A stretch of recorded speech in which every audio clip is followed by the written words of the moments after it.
Today is July 22nd, 2024. My name is Rob Carr of Kalamazoo Right to Life. This is Pro-Life Week. Well, I thought that 2020 was one of the most historic years in American history. You had COVID, you had the George Floyd incident with Black Lives Matter and riots and burnings and a lot of disturbances across the country. And then you had the presidential election.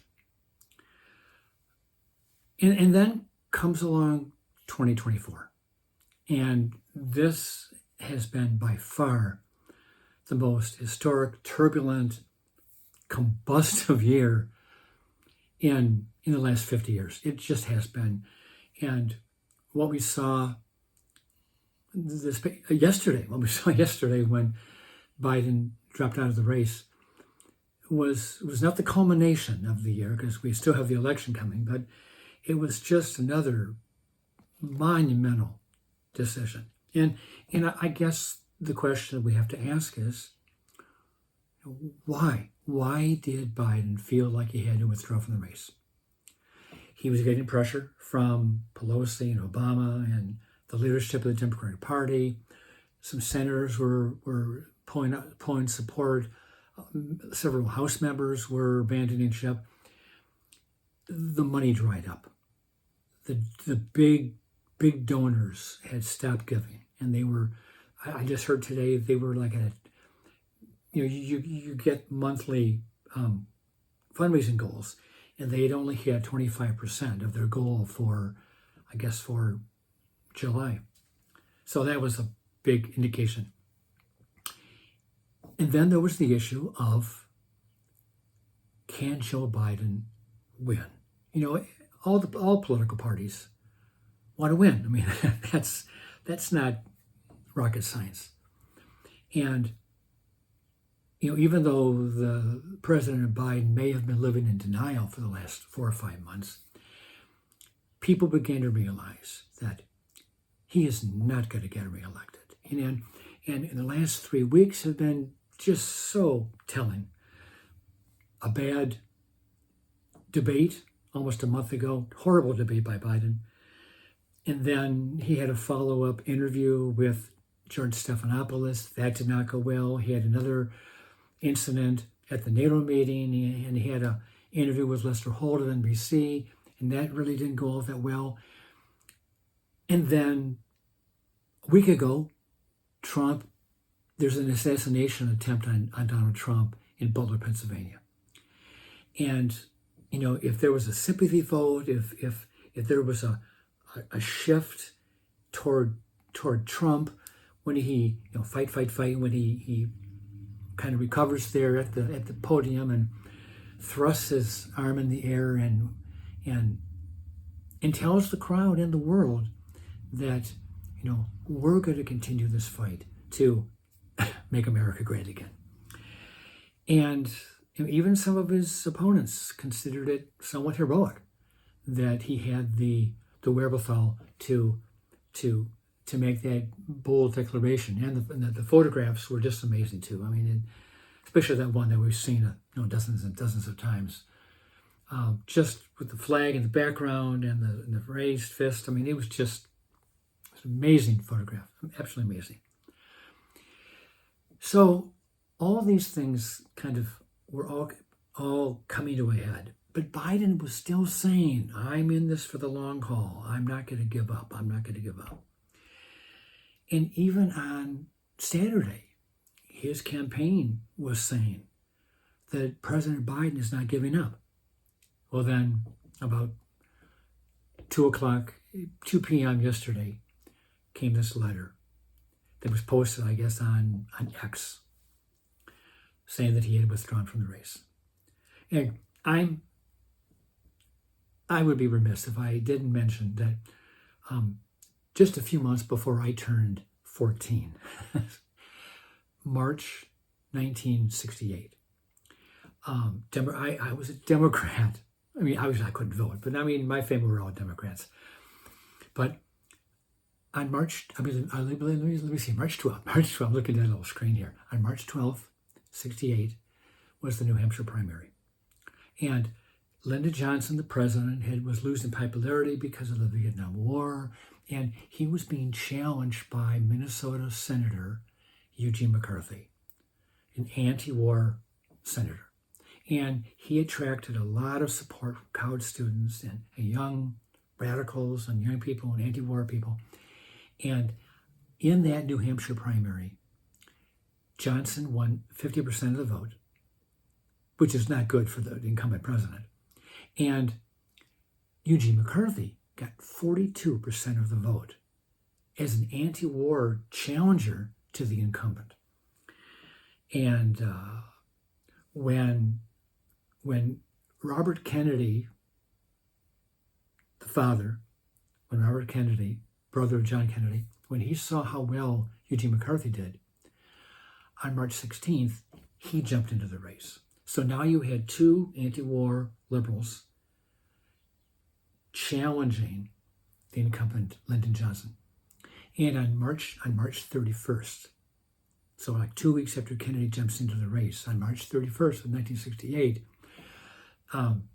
Lyndon Johnson gives a speech about Vietnam, and at the end of the speech, I remember this speech, even though I guess I was kind of politically in tune as a 13-year-old, but I remember him saying at the end of the speech that he announced that he was not going to run or accept the nomination of his party for the presidency. So Johnson withdraws from the race the last day of March 1968.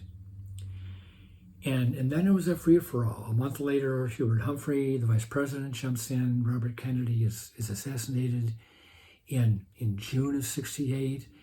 And by that time, Eugene McCarthy's support had waned, and most of the anti-war voters now were going to Kennedy. Now with him gone, there was a lot of uncertainty, and Hubert Humphrey gets the nomination at a contested convention.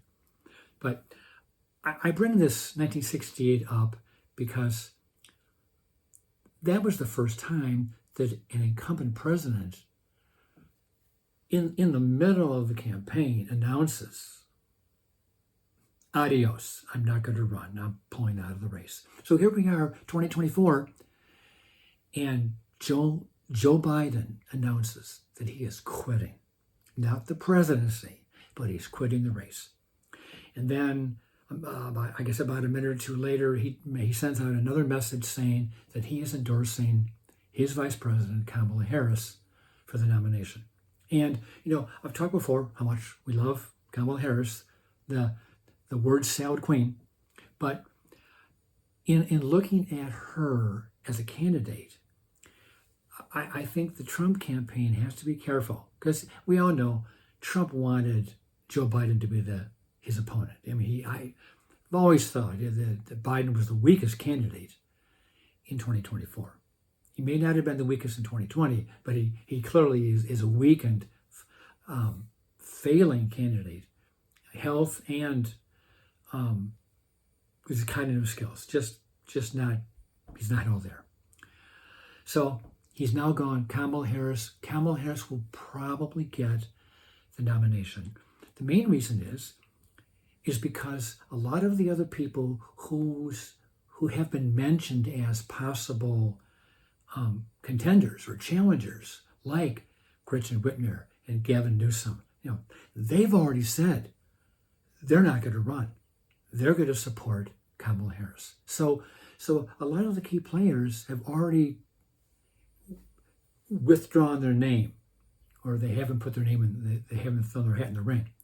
So just by default, I think Kamala Harris is the logical front runner. And then we talked last time that the way the campaign laws are structured, she's the only person who was able to tap into Joe Biden's $91 or $95 million campaign war chest, because she is part of the ticket. She was on the ticket.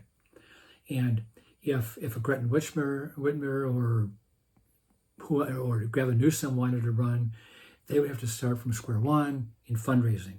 And then there's the issue of name recognition. Kamala Harris for better or for worse, she is the vice president. She does go into this with name recognition, and she's younger, and she will be able to articulate the Democratic Party's main issue this election cycle, which is reproductive rights.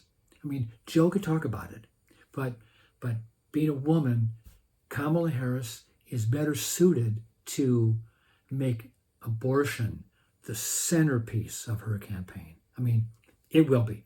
If ever there was any doubt, with Kamala Harris, there is no doubt that she will make abortion, reproductive rights, the centerpiece, the key, the cornerstone, the foundation of her campaign, because she thinks that she can draw in suburban women, young women, young women who may have been angered at Trump's support for Israel, not Trump, Biden's support for Israel in the Israeli-Hamas war, because a lot of Arab Americans had turned against Biden. And either were going to sit it out or just to vote for down ballot candidates. But now with Kamala Harris in the race, she is better suited to recapture some of those Arab American voters. So I'm not saying that the election has changed, the outcome has changed, because the last poll I saw was that Trump had 52 to Biden's 46, I believe it was. So that was a big spread. But now that Biden is gone, that whole dynamic has changed. And Kamala Harris, I do believe now, she will get the nomination at the convention. She will get it at the convention. Regarding her running mate, I don't know. I'm thinking she's going to pick somebody like an Andy Beshear of Kentucky. She may pick the Governor Shapiro of Pennsylvania, but considering he's Jewish, she doesn't want. I don't think she would want to make his Jewishness an issue, because that might turn off more Arab American voters in Dearborn. So I'm not sure if his faith is a liability. It shouldn't be, but it may be. So I'm kind of sticking with Andy Beshear of Kentucky, but could be anybody. But Joe Biden pulled out because he was going to lose. And the party bigwigs basically said, Joe, for the sake of the party, the down ballot senators and congressmen, you have got to withdraw, because we do not want to go down a sinking ship. And I did see a comment by Governor Ron DeSantis, and he said basically with Kamala Harris, all they're doing is rearranging the chairs, the deck chairs on the Titanic. So he's still thinking that it's a losing campaign, but don't count your chickens before they're hatched. This is going to be a bruising fight to the end. And we don't want any missteps by the Trump-Vance ticket.